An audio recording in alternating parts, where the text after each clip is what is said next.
Baseado no aclamado jogo da Platinum Games e dirigido por Ryoji Mazuyama, Nier Automata nos leva a um futuro distante onde a humanidade foi expulsa da Terra por máquinas alienígenas. Para recuperar o nosso planeta, androides de combate Yoha são enviados para lutar contra os invasores. Entre eles conhecemos 2B, 9S e A2, cada um com suas habilidades e histórias marcantes. Prepare-se para acompanhar batalhas épicas, questionamentos filosóficos profundos e uma trama envolvente que desafia nossa percepção de vida, consciência e propósito. Se você é fã do jogo ou está conhecendo Nier Automata pela primeira vez, essa série promete emocionar e surpreender. Então, já pega lá a sua espada, convoque o seu pod e venha com a gente descobrir os segredos e mistérios deste universo fascinante. Não se esqueça de curtir o vídeo, se inscrever no canal e ativar o sininho para não perder nenhuma novidade. Vamos nessa! E você, já jogou Nier Automata ou está animado para assistir o anime? Deixe o seu comentário aqui embaixo e compartilhe suas expectativas com a gente. Lembrando que eu já fiz o recap da primeira temporada do anime, agora vamos para o recap da segunda temporada.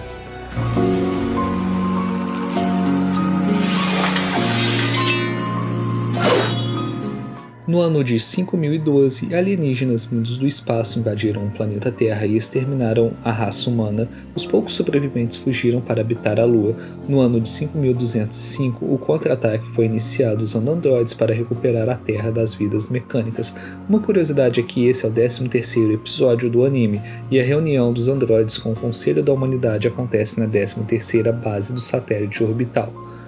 O primeiro episódio da segunda temporada é baseado na missão Amnésia, uma missão exclusiva de 9S. Os dois androides foram enviados para a cidade em ruínas a pedido de uma mulher membro da Resistência, que pede para que eles descubram quem é o assassino da sua amiga. As suas memórias não estão boas, mas o pod que está no local da batalha tem informações úteis que podem ajudá-los a encontrar o assassino.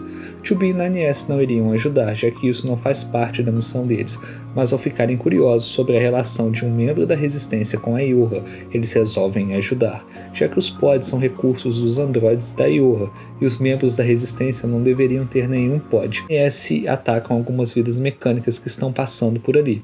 Ignorando essa bela cena do rabo da 2B, podemos ver que eles reaproveitaram a cena do primeiro episódio da 2B pegando a espada antes de lutar contra as máquinas. Adentrando mais a fundo na cidade, eles encontram o corpo de um androide junto do seu pod, só para descobrir que quem matou o androide foi a própria pessoa que pediu para que eles investigassem quem matou o androide. Ela se revela como sendo uma androide Yoha tipo E, ou seja, uma androide do tipo executora, que se disfarça e executa aqueles androides que sabem demais. Parece até alguém que eu conheço, né não, 2B? O anime aqui deixa pistas sobre o que vai acontecer e sobre quem realmente é a 2B. Após se arrepender do que fez, a androide se joga de cima do prédio, pois pensou que essa era a única forma de pagar pelos seus crimes, antes de avisar a 9S para tomar cuidado, o que o deixou bastante intrigado ao saber que tanto Bunker como a 2B estavam escondendo algo dele. Para sua próxima missão, os dois são enviados para investigar um sinal fraco em um templo milenar. E 9S pergunta a 2B o porquê que ela está lá cuidando daquela investigação, sendo que ela é um modelo de combate. Toda a situação está muito estranha. Primeiro, porque o papel da investigação deveria ser de 9S, que ele é o modelo de scanner e não da 2B. Segundo, ao entrarem no templo, 9S percebe que não existe nenhum sinal do local, mas 2B insiste para que eles continuem procurando mais a fundo. E terceiro, 9S encontra uma moeda no chão, e no momento em que ele ia pegar, 2B saca sua espada para matá-lo, mas ela para no último momento após ter recebido uma mensagem do Bunker. Os dois vão embora e na areia ali embaixo nós podemos ver outro corpo de 9S que 2B havia matado antes. Depois disso, os dois vão parar nas ruínas de um shopping, onde são surpreendidos por uma máquina que não os ataca, mas 2B o ataca sem hesitar. A sua cabeça se parte ao meio e dela sai a cabeça de Emil, o último humano vivo, que foge do local. Distraído com o que aconteceu, 9S é atacado por 2B, que revela ser um modelo do tipo E, um modelo especializado em combates de curta distância, no qual o modelo S não pode vencer. Além disso, ela também tem resistência contra o hack de 9S, o deixando bastante vulnerável. 2B foi ordenada a executá-lo pela comandante após ele saber demais após invadir arquivos confidenciais do servidor principal. O pod de 9S conseguiu analisar o vírus e aplicou a vacina em 2B. Ele sabia que não podia vencê-la, mas consegue desferir um último ataque em 2B antes de morrer. Nas imagens podemos ver as várias vezes em que 2B eliminou 9S por ele saber demais. O relacionamento entre os dois é trágico, pois ela passa a gostar dele de verdade e não queria matá-lo, e isso gera grande sofrimento emocional para ela cada vez que ela precisa eliminá-lo. Essa pode não ter sido a primeira vez que 2B o eliminou naquele local, pois lá no episódio 5 os dois vão para o mesmo lugar que dá na Vila do Pascal, e 2B encontra um dos botões da camisa de 9S no chão. Mais pra frente, 9S tem um flashback com 2B segurando a espada e o encarando, mas ele não entende o que está acontecendo, então muito provavelmente os acontecimentos deste episódio são do passado. Analisando os relatórios das equipes 1 a 12 que estão em campo, a comandante ordena que as suas forças capturem um sistema antiaéreo do inimigo, e para evitar que vazem informações, todas as transmissões da Terra ficam proibidas, com exceção das emergências. Para o combate, ela pretende enviar um exército de androides para a Terra. Após Adão e Eva terem sido derrotados, a cadeia de comando das vidas mecânicas na Terra ficou abalada e desorganizada. Aproveitando esta oportunidade, a Iorra lançou um ataque em massa usando vários androides para retomar o planeta das máquinas. Sendo responsável pelo gerenciamento dos androides do tipo S, 9S fica encarregado de enviar a localização dos sistemas antiaéreos do inimigo para os outros androides. 2B estava ocupado em uma missão de extermínio na Cidade das Ruínas, ignorando que ele ficou com ciúmes dos outros androides do tipo S por estarem acompanhados dos androides do tipo B, já que ele estava sozinho e também precisava enviar os dados ao bunker. Naquela época, ele não sabia o que o destino aguardava para eles durante aquela grande batalha. Ao mesmo tempo, a operadora 21O, a androide de suporte de 9S, ou simplesmente 21O, porque é difícil falar o nome em inglês, o elogia pelo seu bom trabalho no gerenciamento dos outros androides, e também pede para que ele se afaste da área de batalha, pois ele não foi feito para combates e poderia acabar atrapalhando. Após desligar a sua comunicação com 9S, uma pequena borboleta de cor avermelhada passa por perto, indicando uma tragédia emocional sobre a qual 9S está por vir. No bunker da Iorra, a comandante White tem uma conversa com o Conselho da Humanidade, que supostamente são os humanos que vivem na Lua, sobre ter descoberto que os alienígenas que criaram as vidas mecânicas foram todos mortos, mas por algum motivo ele não quer que essa informação seja revelada aos demais. Ele também decide dar aos membros da Resistência armas da Iorra, de modo a aumentar a sua chance de vitória contra as vidas mecânicas. Utilizando todo o poder de fogo concedido pela Iorra, a Resistência contra-atacou as vidas mecânicas gigantes sem poupar nada. Entretanto, isso ainda não era o suficiente. Muitas máquinas ainda continuaram de pé e continuavam avançando, mas graças à chegada dos androides do tipo S, as vidas mecânicas foram hackeadas e se destruíram no ataque. Ou será que não? 9S acha isso tudo muito estranho, o fato das máquinas estarem desconectadas da rede, mas todas estarem indo se encontrar no mesmo lugar, como se tivessem combinado isso antes. Então, as máquinas de classe Golias que foram desligadas há pouco tempo sofrem uma reinicialização e se sobressaem ao hackeamento de saturação dos androides do tipo S, fazendo um hackeamento reverso e espalhando o vírus lógico para todos os androides que estavam conectados à rede, fazendo com que eles começassem a lutar uns contra os outros e se autodestruíssem. Ao perceber a armadilha em que se encontravam, 9S pede a Lily para que ative um escudo antimagnético e faça a evacuação dos androides, e com isso eles conseguiram se salvar do hackeamento reverso, só que alguns androides da Resistência acabaram sendo infectados pelo vírus e precisaram ser neutralizados para que não matassem mais nenhum de seus companheiros.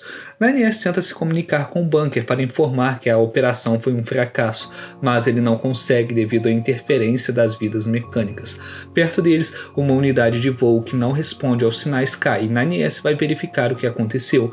O androide que está caído é 11S, que está contaminado no nível 4, sendo impossível de reverter o seu quadro.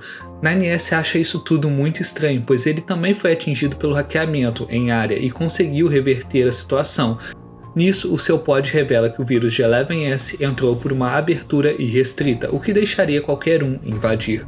A porta pela qual ele foi invadido é a porta de número 1423, que é a porta dedicada à sincronização de dados. Isso faz 9S se lembrar de que o próprio Eleven-S falou para ele sincronizar os dados da missão quando voltasse para o bunker, o deixando mais alerta sobre o que realmente está acontecendo. Será que eles plantaram um backdoor na porta de sincronização de dados e o pulso eletromagnético foi um gatilho para abri-la, fazendo com que o vírus entrasse em todos os androides sincronizados com a rede? Se sim, 2B também estaria em grande perigo? E o que significa a aparição das malditas Red Girls N2 no bunker, dando um sorriso maligno ao ficarem perto de 6-0?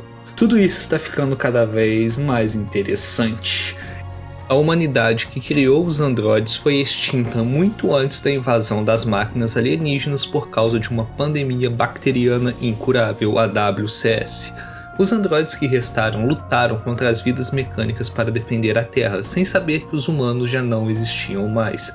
Toda a história de que os poucos humanos restantes estão vivendo na Lua é uma mentira. Lá existe apenas um servidor que armazena uma pequena quantidade de dados genéticos, que se chama de Conselho da Humanidade. Ele fingia que os humanos ainda estavam vivos na Lua e dava ordens para os androides através da Iorra, que foi criada pelo comando militar, que temia uma queda de moral caso os androides soubessem da verdade. Cada androide tem o seu papel na Iorra. O papel de 2B, que na verdade é um modelo do tipo E, é a execução. Ela executa desertores e também aqueles que sabem demais. Em especial os androides do tipo S, que tendem a capturar informações confidenciais e são eliminados, e as suas memórias são rebobinadas, repetindo este ciclo de novo e de novo. Caso a sua missão atual seja um sucesso, então a sua longa batalha contra as vidas mecânicas finalmente chegará ao fim. Só que graças ao hack reverso que as máquinas fizeram, os androides Iorra começaram a lutar uns contra os outros, fazendo com que a sua missão fracassasse. Um gigante objeto voador se aproxima do Esquadrão Theta, esquadrão comandado por 3B, no qual pediu ajuda para 2B, que estava indo ao seu encontro, e ela consegue destruir a máquina voadora gigante, só que as vidas mecânicas continuavam a aparecer cada vez mais, como se estivessem multiplicando seus números indefinidamente, e cercaram o Esquadrão Theta. As máquinas começaram a emitir um som estranho e lançam um ataque de vírus aos androides Iorra do Esquadrão Theta que estavam ali, também os contaminando com o vírus, fazendo com que os pods percam seu sinal e também a sua comunicação uns com os outros. 2B é atacada por 3B, que estava contaminado pelo vírus após o ataque das máquinas. É aquilo, né? Você vai ajudar a pessoa e ainda acaba se fudendo. 9S é obrigado a eliminar Eleven-S e vai em direção a 2B, a salvando dos ataques de 3B. Ele consegue chegar a tempo de salvar 2B e preparar um tratamento para ela, além de reiniciar o pod 042 de 2B. Não havia outro jeito de impedir o ataque de 3B, já que o nível de infecção em todos os androides Iorra é alto, com exceção de 2B e 9S. Os outros androides contaminados se levantam e partem para o ataque. 2B libera o modo NFC2, nos dando um belo vislumbre das suas grandes habilidades. E que habilidades! Ela consegue eliminar sem dificuldades todos os androides infectados, enquanto o pod de 9S conseguiu identificar de onde vem o sinal de interferência. Os dois vão até o local e destroem a unidade que estava criando a interferência, mas mesmo assim eles ainda não conseguem se comunicar com o bunker, o que é estranho, já que o sinal de comunicação está limpo, mas não há resposta alguma do comando em nenhum canal. Os dois são cercados por todos os lados, tanto por vidas mecânicas como por androides contaminados pelo vírus, e a sua única opção viável é fugir. 9S resolve fazer o upload das suas memórias para o servidor do bunker, e para ganhar tempo até o upload ser concluído, eles removem os seus limitadores de suspensão para ataque em área, praticamente fritando os pods durante este ataque, que são destruídos logo em seguida. O upload dos dados é concluído, e tanto 2B como 9S precisaram usar as suas caixas pretas para criar uma grande explosão e se sacrificarem, acordando novamente em um novo corpo no bunker. Os dois vão em direção à sala de comando, onde encontram o local completamente vazio, com as imagens que estão sendo transmitidas nas telas sendo bem diferentes da situação real que está acontecendo na Terra, mostrando que os androides saíram vitoriosos sobre as máquinas. Os dois encontram a comandante White caída no chão e vão até ela. Ela não sabia de nada do que estava acontecendo, nem do vírus que afetou os androides, nem que as máquinas estavam vencendo. No telão, as vidas mecânicas usam a rede e o vírus para falar através da operadora 6O para a comandante, 2B e 9S, e mostram toda a verdade do que realmente estava acontecendo na Terra. É revelado que as androides do bunker ainda estavam lá e contaminadas. Elas atacam os três, mas o pod aparece do lado de fora do bunker e destrói uma parte dele, dando tempo da comandante 2B e 9S conseguirem fugir por uma rota emergencial. A comandante pergunta por que só os dois não foram contaminados, e 9S revela que foi porque ele parou de sincronizar os dados com o servidor após ter escutado um som estranho vindo de lá. Como 2B foi contaminada de forma superficial na Terra, ele teve tempo de tratá-la com uma vacina. Eles se encontram com 6O que tenta atacá-los, mas é eliminada pela própria comandante. O bunker entra em processo de autodestruição e os três precisam fugir de lá o quanto antes. Entretanto, a comandante decide não ir com eles, pois ela estava infectada pelo vírus, já que os seus dados estavam sendo sincronizados com o servidor. Ela dá sua última ordem como comandante aos últimos androides vivos da Ioha, e os dois partem de lá em direção à Terra, em suas unidades de voo, enquanto todo o bunker explode junto dos outros androides que viviam lá. O centro de comando da Ioha no espaço foi destruído. Os androides Ioha foram destruídos, os únicos sobreviventes foram 2B e 9S. Os dois voltam para a Terra e camuflam as suas unidades de voo para não serem detectados. 5 outras unidades de voo aparecem. Por um momento, eles tiveram esperanças de que fossem outros aliados que conseguiram escapar, mas na verdade eram outros androides contaminados pelo vírus. Para conseguir fugir do ataque, 9S passa o comando da sua unidade de voo para 2B, que o coloca em rota de fuga automática, enquanto ela fica de isca para que ele consiga escapar. Ao perceber o plano de 2B, 9S hackeia o seu próprio pod e volta para o combate, resgatando 2B. Os androides contaminados sobem ao céu e detonam as suas caixas pretas ao mesmo tempo, gerando uma grande explosão em volta de 2B e 9S. É proibido ter emoções. Os androides Ioha não devem demonstrar sentimentos, mas ao se lembrar dos momentos em que passou com 9S, 2B revela algo bastante curioso. Eu não entendo de letras japonesas, mas a legenda aqui ficou meio sugestiva. Após a explosão, os dois caem longe um do outro, com 2B na floresta e 9S no deserto. Ela está ferida e infelizmente o seu pod detecta uma infecção viral nela. Ao seu encontro vêm várias unidades inimigas. 9S tenta ir ao encontro de 2B, mas é emboscado por inimigos gigantes e devido ao seu estado atual, um combate poderá ser fatal. Já 2B, além de ter perdido um braço na explosão, também está sofrendo pela contaminação viral, que está evoluindo e se adaptando cada vez mais, tomando controle do seu corpo. Como está agora, ela não pode mais se encontrar com 9S e procura um lugar sem androides para impedir que a infecção se espalhe. Como não existe mais o bunker, não tem mais como ela fazer um backup dos seus dados. Seguindo seu caminho até a vila de Pascal e cada vez mais doente e contaminada, 2B se lembra dos momentos felizes em que passou com seu querido Nines e se arrepende pelo seu pecado de ter precisado quebrá-lo várias e várias vezes. Ao final da ponte, androides contaminados da Ioha a aguardavam. 9S consegue hackear as unidades inimigas e as elimina, enquanto se lembra de 2B, de como ela parecia ser fria e indiferente, mas no fundo ela era gentil, e em como ele ficou feliz em trabalhar ao lado dela, mesmo sendo proibido ter emoções. 2B não estava dando conta de lutar contra as duas androides devido ao seu estado de saúde, e eis então que A2 aparece e as elimina sem maiores problemas. 2B reconhece que não tem mais salvação e tira sua venda, revelando que os seus olhos estão vermelhos, que ela está doente, que ela está contaminada pelo vírus lógico das máquinas. Antes de partir, 2B passa suas memórias para A2 através da sua espada e pede para que ela proteja o futuro por ela e continue a sua missão. 9S consegue chegar até 2B, mas a visão que ele tem é perturbadora. Ele encontra 2B com a espada de A2 atravessando seu corpo. Ela consegue olhar vagamente para 9S, demonstrando um olhar de carinho e afeto por ele, um sorriso de felicidade por ver que ele está bem, e o chamado do jeito que ele gostava de Nines. Antes de cair ao chão, Bem-vinda ao gigante, Chubi. Nanies fica enfurecido e corre até Eichu, prometendo que irá matá-la com as suas próprias mãos. Ele passa a nutrir ódio de Eichu por ela ter matado Chubi, mas ela já não tinha mais salvação e Nanies não sabia que ela estava contaminada. Antes de conseguir atravessar a ponte e chegar até ela, várias estruturas saem do chão, fazendo com que ele desabe desfiladeiro abaixo. Tendo herdado as memórias de Chubi, Eichu corta o seu cabelo, fazendo com que a sua aparência lembre um pouco a aparência de Chubi e também um pouco da sua antiga aparência. Os sinais da caixa preta de Chubi desapareceram e a sua morte foi confirmada. Eichu se torna um novo alvo de observação. As suas memórias estão danificadas e estão sendo reparadas e reproduzidas. Temos uma lembrança de Eichu durante a 14ª Guerra das Máquinas, de sua primeira descida ao planeta Terra em uma missão junto de suas companheiras. Durante sua descida, as unidades inimigas dispararam lasers teleguiados na superfície em suas unidades de voo, fazendo com que a metade delas acabasse sendo eliminada antes mesmo de chegar ao solo. De 16 androides, apenas 8 sobreviveram.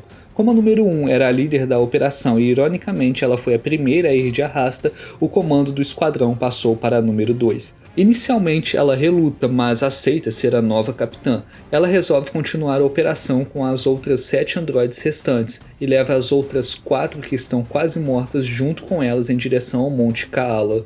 Elas estão sem conseguir contato com o bunker e mesmo nessa situação, Eichu se encanta com a beleza da Terra e tenta não enxergar que as suas companheiras que estão carregando já estão mortas, sobrando apenas a número 2, 4, 16 e 21. Do lado de fora escutamos uma explosão e várias vidas mecânicas estão passando por perto.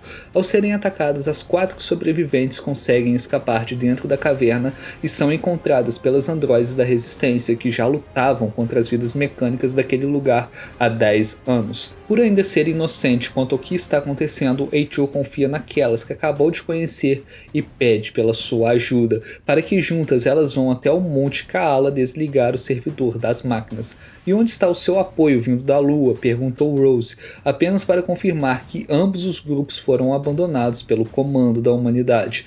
Rose é a líder do grupo da resistência daquele lugar, cujos androides eram apenas modelos sem nome, mas ela as deu um nome baseado em flores para cada uma, e assim também as deu uma identidade própria. A partir daqui vemos o que aconteceu na visão da Lily, que foi mostrada no episódio 6 da primeira temporada, só que dessa vez nós vemos a história pela visão de Eichu. Isso sem contar que todas tinham medo do vírus lógico das máquinas, e Lily foi contaminada. As suas companheiras iriam sacrificá-la, mas em uma atitude altruísta, Eichu entrou na frente do tiro e fez com que ela fosse curada do vírus, graças à ajuda das suas companheiras androides, que não queriam perder mais ninguém. Os nomes baseados em flores que Rose deu para as suas companheiras as faz ter identidade própria, as faz ter uma razão para viver, as faz fazerem parte de uma família. Após ser perguntada por Rose qual é a sua razão de viver, Eichu olha para Lily e a partir deste ponto, Eichu passou a apagar vários setores da sua memória voluntariamente. Após a maioria delas ter sido morta conforme nós vimos no episódio 6, a número 2 e a número 4 se separam de Rose e Lily. As duas são emboscadas por máquinas que usaram os corpos de suas companheiras caídas para fazerem elas lutarem umas contra as outras. As máquinas contam uma verdade chocante para as androides de Yoha. Após terem hackeado seus servidores, elas descobrem que o comando preparou antecipadamente batalhas imprevisíveis e situações difíceis para preparar os melhores guerreiros para a tropa Yoha. Com isso, o comando já tinha excelentes dados sobre os androides que conseguiram chegar até ali e poderia criar novos androides utilizando esses dados. Aquela situação tinha sido toda orquestrada pelo comando da humanidade para criar novos androides experimentais que superassem todas as expectativas. Sendo controladas como bonecos de marionete, as androides número 16 e 21 ainda têm as suas consciências funcionando bem e se sentem mal ao terem que atacar as suas próprias companheiras. O mesmo vale para o outro lado, que não quer atacar as suas companheiras. Rose escuta toda a conversa e se sacrifica para salvar Eichu, enquanto dá nome de flores a todas elas, fazendo com que agora, sim, todas fossem parte da mesma família. A número 4, Amaryllis, pede para que a número 2, Freesia, Cuide do resto, enquanto junta sua caixa preta à caixa de número 16, Licores, e da número 21, Cataleia, e se sacrifica junto das outras, deixando a vontade de todas elas viva junto de Eichu. O servidor das máquinas no Monte Kaala foi destruído e as vidas mecânicas do local foram desativadas. Eichu e Lily foram as únicas sobreviventes. Agora dá para entender por que elas parecem tão traumatizadas. Eichu acorda na vila de Pascal, com as suas memórias autodestruídas reparadas. As memórias das quais ela apagou são a sua resposta para a pergunta de Rose sobre qual é o seu motivo de viver. E nisso ela responde que é proteger todo mundo, pois ela queria ficar junto de todo mundo e isso a deixava feliz. Ter perdido todas elas deixou um buraco imenso em seu coração e por isso ela apagou essas memórias, já que isso causava grande dor emocional por testemunhar a morte de todas elas, e isso serviu como meio de lidar com o trauma e continuar lutando. Eichu se levanta da cama e, mesmo sentindo ódio e não confiando nas formas de vidas mecânicas, ela decide que vai poupá-los, já que eles a salvaram após um incidente com a estrutura branca que saiu do chão. E eles também não demonstraram nenhuma animosidade. O Pod 042 assegura que ela está segura na vila de Pascal, além de dizer a ela que Chubi o pediu para dar assistência a Eichu antes de morrer.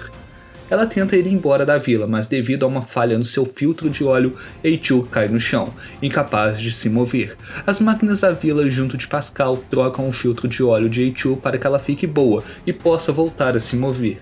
Mesmo tendo gostado de Eichu, as crianças da vila ainda tinham medo dela, e Pascal explica que para ele o medo é um sentimento mais importante, já que alguém sem medo não teme a morte, e foi isso que ele ensinou para as crianças. Desconhecendo o que é estar sozinho, já que as crianças da vila sempre tiveram companhia, Eichu faz uma boa reflexão sobre que não importa quanto tempo ou quão importantes sejam as pessoas e os momentos que viveu com elas, em algum momento elas sempre vão embora, e faz total sentido. Já pensou em quantas pessoas já passaram pela sua vida e você teve bons momentos ao lado delas, mas que agora elas nem lembram mais da sua existência? Pois é. Lily chega até a vila de Pascal, se encontrando com Eichu pela primeira vez desde um incidente no Monte Kaala, em que todas as suas companheiras foram mortas pelas formas de vida mecânicas. Enquanto isso, 9S acorda no acampamento da Resistência, após ter sido resgatado e curado pelos androides de manutenção e tratamento médico Devola e Popola. Ele se levanta e vai embora do local, ainda abalado pela morte de Chubi. Ele se encontra com um membro da Resistência que está imitando o comportamento humano de enterrar e prestar as devidas condolências aos seus companheiros caídos, mas acaba indo embora do local, ainda de luto pela perda de Chubi. Lily leva Eichu para o acampamento da Resistência para que ela tenha o seu filtro de óleo devidamente reparado e diz que ela deve agradecer a Pascal por isso, já que os filtros de óleo são fabricados na vila dele. Isso choca Eichu, que não acredita que Lily se aliou às vidas mecânicas, mas ela responde que ainda os odeia, mas no momento seu papel como líder é mais importante do que o seu ódio. E mesmo estando em uma aparência mais selvagem, Lily diz que Eichu lá no fundo ainda é a antiga número 2. E em algum lugar na cidade, ainda em choque e desespero pela morte de Chubi, 9S promete que vai eliminar todas as formas de vida mecânicas e também vai se vingar de Eichu.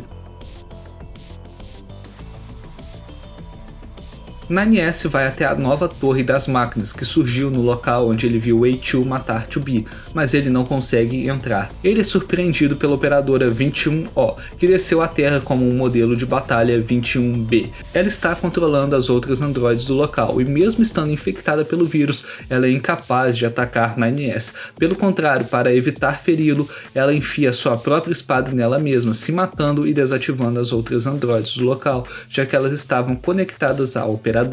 Em seus últimos momentos, ela passou os dados da torre principal para 9S. Será necessário destruir o núcleo de outras 3 torres para deixar a torre principal indefesa e assim conseguir invadi-la. Assim como o androide da Resistência falou para 9S sobre o costume humano de enterrar os mortos, 9S pensou na possibilidade de enterrar 21O, mas ele mudou de ideia, já que isso não faz sentido, nada irá trazer os mortos de volta à vida. Ele vai até uma das torres e encontra várias vidas mecânicas paradas no centro da torre.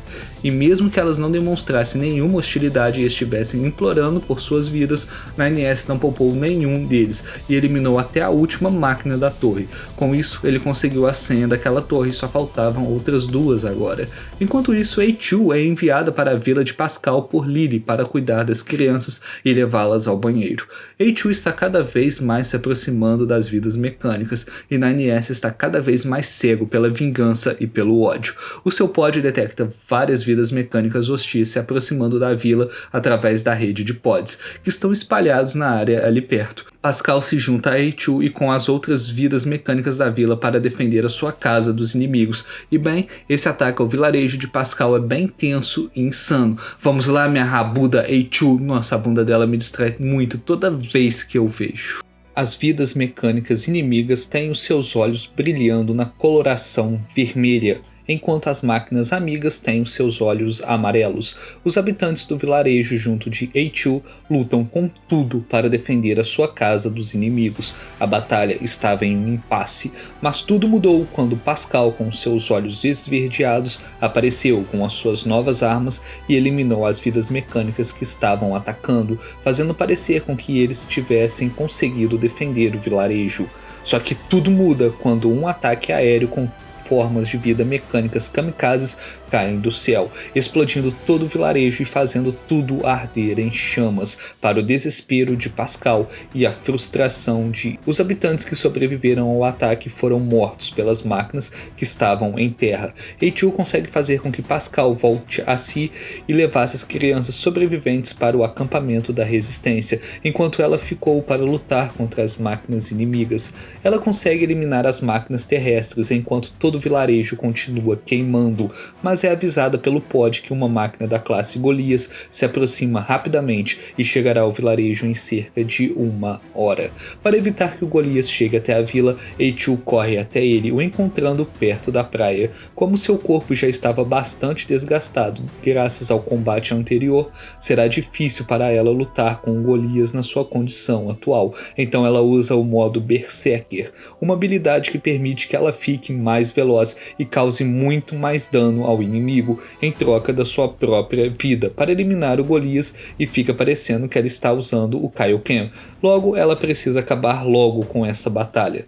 Infelizmente, ela acaba não conseguindo causar muito dano no Golias e é jogada para longe em muitos ângulos excelentes. O seu pod detecta a aproximação de uma outra arma Golias, que chega no local e ataca o outro Golias que estava lutando com o A2. Esse novo Golias foi encontrado desativado pelo caminho e foi controlado por Pascal, que se junta à batalha e está decidido a matar qualquer um que ameace a sua vila e as crianças. Ao mesmo tempo, 9S encontra a segunda torre na área do deserto, e ao entrar nela ele hackeia uma das máquinas que estava no local. Ele tem acesso à sua biblioteca e descobre alguns segredos das máquinas, como por exemplo que a estrutura gigante que surgiu do solo, que é a torre e a sua ligação com as máquinas, além de saber que cada unidade da Yorha está equipado com uma caixa preta, e esta caixa preta foi criada reaproveitando o núcleo das vidas mecânicas, ou seja, os androides Yorha e as vidas mecânicas têm a mesma estrutura e a mesma consciência.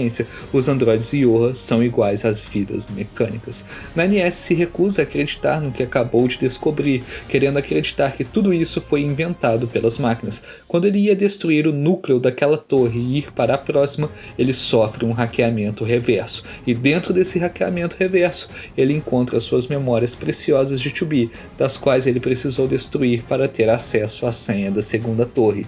Nesse episódio tiveram algumas mudanças em relação ao jogo, como por exemplo as crianças terem ido para o acampamento da resistência em vez das máquinas terem ido para a fábrica, ou a segunda torre ficar no deserto em vez de ficar na cidade submersa, ou até mesmo no jogo a A2 não estava na vila no momento do ataque, mas eu gostei bastante de como ficou a adaptação. A luta na praia entre os dois Megazords continua, com Pascal demonstrando toda sua determinação e está disposto a matar para proteger a vida das crianças da vila, que são muito importantes para ele. Ele consegue eliminar a máquina Golias e o corpo de A2 não consegue mais aguentar e colapsa. O seu pod faz um reparo emergencial em A2 e ela recebe um pedido de socorro de Lily do acampamento da Resistência, onde ela diz que os seus aliados foram contaminados por um vírus e se tornaram uma espécie de zumbi, onde eles mesmos estão devorando os seus antigos companheiros androides. Tudo isso aconteceu quando eles aceitaram as crianças da vila de Pascal no seu acampamento para lhes dar abrigo. Uma das pequenas vidas mecânicas já estava contaminada por um vírus, e esse vírus, que é extremamente contagioso, infectou as outras máquinas e os androides que estavam por perto e que tiveram contato com elas, iniciando assim o fim dos membros da Resistência, cujos últimos inimigos não eram as vidas mecânicas, mas sim os seus próprios companheiros. Lily dá uma última ordem aos androides de manutenção e reparo Dévola e Popola, para que elas vão embora do acampamento, já que elas precisam fazer a manutenção nos androides feridos. Então Lily, junto de Jackass e os poucos androides da Resistência que sobreviveram, partem para o seu último combate contra os antigos aliados. Ao mesmo tempo, 9S chega até a terceira torre que flutuava no céu, a Caixa de Deus. Uma vida mecânica sai da torre e apenas para ser morta sem piedade por 9S. Após eliminá-la, a torre cai ao chão, revelando a unidade de voo de 2B com a sua última mensagem a Nines, onde ela agradece pelo tempo que passou junto com ele, pois essas memórias foram como luz para ela. Após escutar a mensagem, 9S destrói o núcleo da terceira torre e perde a consciência. A2 e Pascal chegam até o acampamento da Resistência após escutarem a última mensagem de Lily. Eles a encontram sozinha e todos os demais androides mortos. Ela conta que a origem da infecção se deu com as crianças e que todos os androides estavam contaminados, incluindo ela mesma. No passado, Rose tinha dado o nome de Freesia para A2, de um jeito que todas elas tivessem nomes de flores, e isso fez com que todas elas fizessem parte da mesma família. Antes de perder o controle sobre si mesma, Lily pede para que Freesia desse um fim nela, a última androide da Resistência, que lutou até o fim, e com um profundo pesar, A2 assim o faz, eliminando a sua última irmã, que por muitos anos ela pensou estar morta, e que por pouco tempo as duas se reencontraram, e pelas suas próprias mãos precisou ser sacrificada.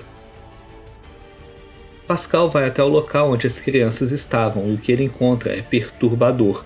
Todas as crianças haviam sido devoradas. A última que estava de pé é a criança da caixa de música que estava estragada e ela tinha devorado as outras crianças. Curiosamente, essa é a mesma máquina que disse que lá atrás que ela odiava todo mundo, lá no episódio 5. A sua caixa de música havia quebrado e por isso ela sentia medo e espalhou o vírus. Como já estava contaminado pelo vírus, ele achou que se devorasse os seus amigos, eles também não iriam precisar sentir medo e todos ficariam juntos novamente como uma família. Pascal dá corda na caixa de música, se sentindo culpado por tudo o que aconteceu, por ter ensinado sobre o medo para eles, e se sacrifica com a última criança, a abraçando enquanto ela o devorava, e ele deixa todo o resto nas mãos de A2, que recebe os últimos sentimentos de Pascal e enterra sua amiga Lily com a flor de lírio, a flor da qual é o seu nome, o nome dado por Rose, que fez de todas elas uma família. Dentro da terceira torre, o pod de 9S termina de fazer a sua manutenção e o reativa. Agora todas as 3 senhas foram obtidas e ele ganhou acesso à torre principal. Só que não é apenas ele que está indo para lá, A2 também está. O que será que vai acontecer agora? Há muito tempo atrás, um gigante e um dragão caíram dos céus, e depois da sua batalha e da morte dos dois, uma doença sem cura se espalhou, fazendo com que a maioria das pessoas se transformassem em sal e morressem, enquanto outros se tornaram violentos e atacaram outras pessoas. Os sobreviventes tiveram a ideia de transportar a alma para um invólucro semelhante ao corpo humano quando a doença fosse curada, em algo chamado de Projeto Gestalt. As androides gêmeas Dévola e Popola foram criadas para monitorarem e supervisionarem o projeto Gestalt, mas algo aconteceu. As duas perderam o controle das almas que se corromperam e também dos invólucros replicantes, que desenvolveram consciência própria e com isso não foram capazes de cumprir a sua missão. Dessa forma, o projeto Gestalt fracassou e a humanidade foi extinta. Estamos falando de Drakengard e também de Nier Replicante, onde Caim e seu dragão Angelus lutaram contra a Rainha Besta, uma manifestação dos Watchers. Quando eles caem na Terra, eles desencadeiam uma doença mortal e incurável, chamada de Síndrome de Cloração Branca, que transforma as pessoas em sal ou as corrompe, e em resposta a isso, os humanos sobreviventes criaram o projeto Gestalt, onde as suas almas foram separadas dos seus corpos, tornando-se Gestalts, enquanto seus corpos tornaram-se replicantes. Mas o projeto falhou, os humanos foram extintos e o mundo se tornou habitado por androides. Assim, todos os modelos Dévola e Popola se tornaram odiadas e perseguidas por não terem sido capazes de proteger a raça humana, os seus próprios criadores, e passaram a viver buscando a aprovação dos outros, a pedirem desculpas por qualquer coisa e sempre sentindo arrependimento pelo seu passado devido à sua programação. Já no dia presente, nós vemos que as duas gêmeas ainda carregam o peso por terem falhado em sua missão e continuam se sentindo culpadas por não terem conseguido salvar os membros da resistência. Nas ruínas da cidade, 9S chega à torre central e ao hackear a entrada ele se encontra com uma versão do passado dele mesmo que já estava morta. Essa outra versão mostra para ele várias outras versões dele no seu momento final antes da sua morte. 9S não queria enxergar a verdade, a dolorosa verdade, de que quem sempre o matava não era o inimigo, mas sim a sua amada 2B, que era uma androide do tipo executora, construída para eliminar desertores e também aqueles que sabem demais. O 9S do passado diz que o 9S do presente só chegou tão longe porque 2B morreu. Antes que pudessem continuar a sua conversa, os dois precisaram se separar.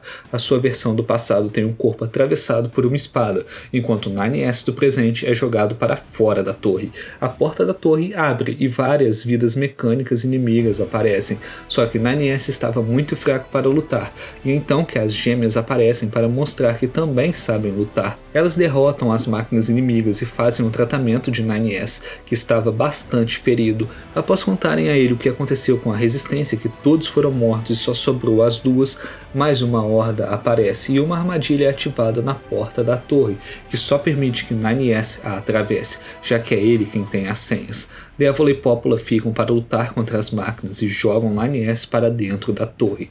Elas se sacrificam para pagar pelos seus pecados do passado e querem que 9S viva uma vida sem arrependimentos. Depois disso, vemos que as duas estão gravemente feridas e que Popola está infectada pelo vírus, afinal ele é um vírus altamente contagioso. E dentro da torre, 9S sente um profundo arrependimento. E com isso terminamos o resumo dos episódios 9 e 10 da segunda temporada de Nier Automata. Se você tiver curtido, dá o seu like. Se não tiver curtido, dá o seu like mesmo assim, comenta qualquer coisa e se inscreve no canal. Isso ajuda demais. Muito obrigado e até a próxima. Valeu, falou e até mais.